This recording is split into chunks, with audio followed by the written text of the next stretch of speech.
प्यार नहीं करता। आपको लगेगा कि ऐसा कैसे, क्योंकि कृपा उसको कहीं फंसने नहीं देती, हर जगह से हटाकर और प्रभु के सन्मुख कर देती है। हमारा दुर्भाग्य है जो हमें ये लगता है कि हमें कोई प्यार करता है, प्रभु के सिवा कोई हमें प्यार करता है। अगर ऐसा लगता है तो हमारा दुर्भाग्य है। अगर कोई कर रहा है तो मेरे प्रभु ही उस रूप में कर रहे हैं, ये बात तो समझ में आती है। प्रभु से विमुख होकर कोई हमें प्यार कर रहा है, ये तो बहुत बड़ा माया का फसाव हो गया, भ्रम हो गया। पर कृपा पात्र को यह भ्रम भी नहीं होने दिया जाता, दिखाई देता है इस जगह। सच्ची मानिए, हृदय की ऐसी स्थिति होती है, नहीं होता कहीं कोई ठौर ठिकाना हो, चाहे भी तो नहीं होता। उसका तो स्वभाव जन्म जन्मांतर से पड़ा रहा है ना, ममता शक्ति करना। कोई एक बार प्रेम से बोल दे तो उसका मन कहने लगता है ये मेरा है, ये मुझे चाहता है, ये मुझे मेरा अपना है। प्रभु से विमुख करने वाली जो अपनापन की वृत्ति है, प्रभु की कृपा पात्रों के हृदय में वो उदय ही नहीं होने दी जाती।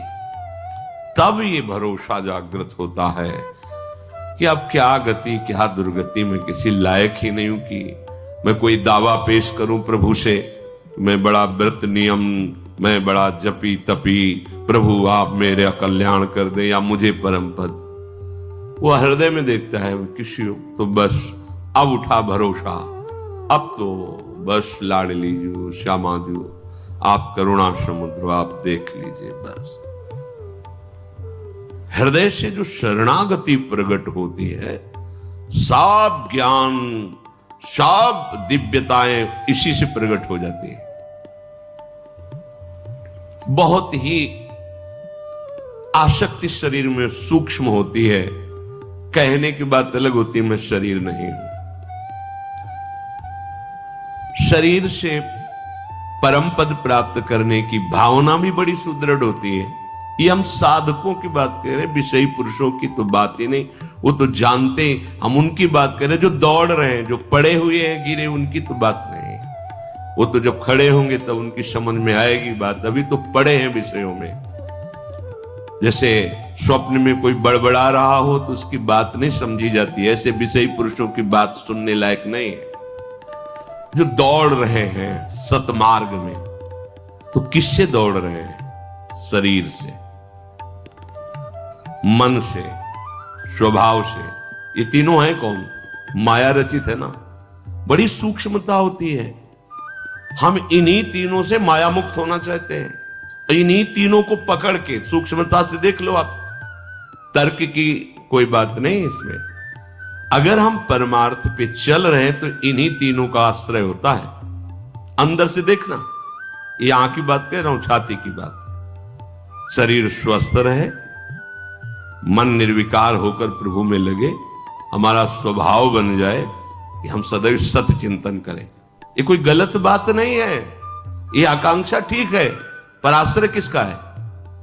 अब इसी बात से पूरा जीवन पीछे का जो संन्यास का, अब उस पर प्रहार हो गया। शरीर भारी अस्वस्थ, भयानक पीड़ा, रोग। अरे कैसे आपको पता है?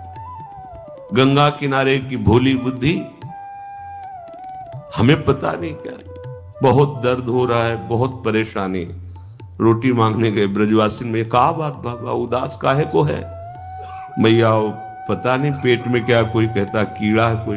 अरे आप क्या समझते, 250 रुपए का अल्ट्रासाउंड होता था, उसके लिए व्यवस्था नहीं थी। कई बार डॉक्टर को वो कहते थे आप करवाओ अल्ट्रासाउंड तो पता चले कहां क्या है। किसी के पास कोई संत ले गए कि संत को अल्ट्रासाउंड कराना है, तो ऐसे बात कर रहे थे जैसे किसी मुजरिम से बात किया जाता है। आप कागज दिखाइए, कागज तो नहीं, ऐसे हम नहीं दे सकते आपको, आप कागज दिखाइए, डॉक्टर से बनवा के ले। ये रहने दीजिए, आप रहने दीजिए। वो माई ने कहा मैं दवा बताऊं? वहां मिट्टी का तेल पी बाबा, दूध मठा दही घी की तो कुछ बात होती तो समझ। एक बोतल मिट्टी का तेल भर के दिया और कहा खाली पेट पी, सब ठीक हो जाएगा। मिट्टी का तेल, किडनी खराब, पता तो था लैला, और भीषण कष्ट। एक था बल, संयम से चलो, साधन में रहो। किसका?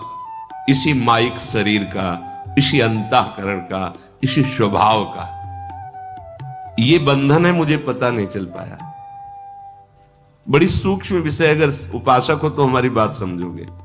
साधन चल रहा है, भगवत मार्ग में चल रहा है, आसनों पे बैठ, पूर्वाभ्यास, सब साधन बिल्कुल ठीक। तो सुख किसका मिल रहा है? साधन का।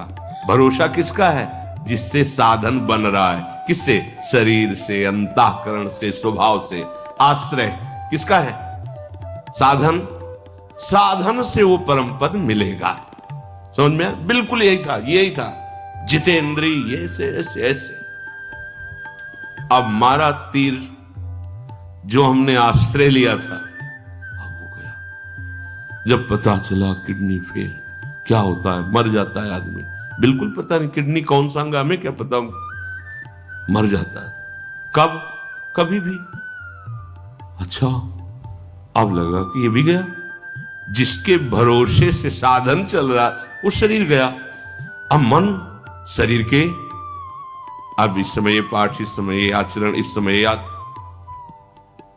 अभी ठिकाना जिसे परमानंद कहते हैं, वो केवल केवल इनके त्याग से उत्पन्न होता है। ये बात नहीं समझ में आई थी?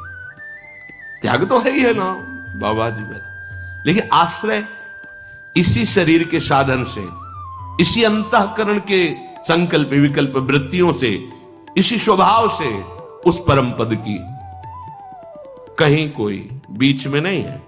और इसी पे बाण चल गया। अब उदय हो रही है जो जीवन की परम लाभ वृत्ति है। अब तो साधन नहीं बनेगा। कब शरीर छूट जाएगा पता नहीं, मन कहां कब फंस जाए कोई पता नहीं। मतलब पीड़ा हो रही, मन पीड़ा का चिंतन करे, अंदर से आर्त भाव जागृत है, हे प्रियाजू आपका स्वभाव सुना है। अब तो साधन नहीं, साधन का भी भरोसा छूटा। जिससे साधन बन रहा था उसका भी भरोसा छूटा। वो वृत्ति उन्होंने ही दी शरणागति की। शरणागति ऐसा नहीं कि नहीं जानते थे, शरणागति थे, पर शरणागति में जो सूक्ष्म बाधा थी, आचार्य वचनों से, दूरादपास्य स्वजनान सुखमर्थ कोटिम, फिर सर्वेषु साधन वरेषु चिरम निराशा, ये समझ में नहीं आया था। परमानंद की प्राप्ति की आशा साधन से थी। सर्वेषु साधन वरेषु चिरम निराशा, ये नहीं, ये कैसे? साधन से निराश हो गए तो फिर हमारा परमार्थ क्या? ये बड़ी ऊंची बात है। सर्वेषु साधन वरेषु चिरम निराशा।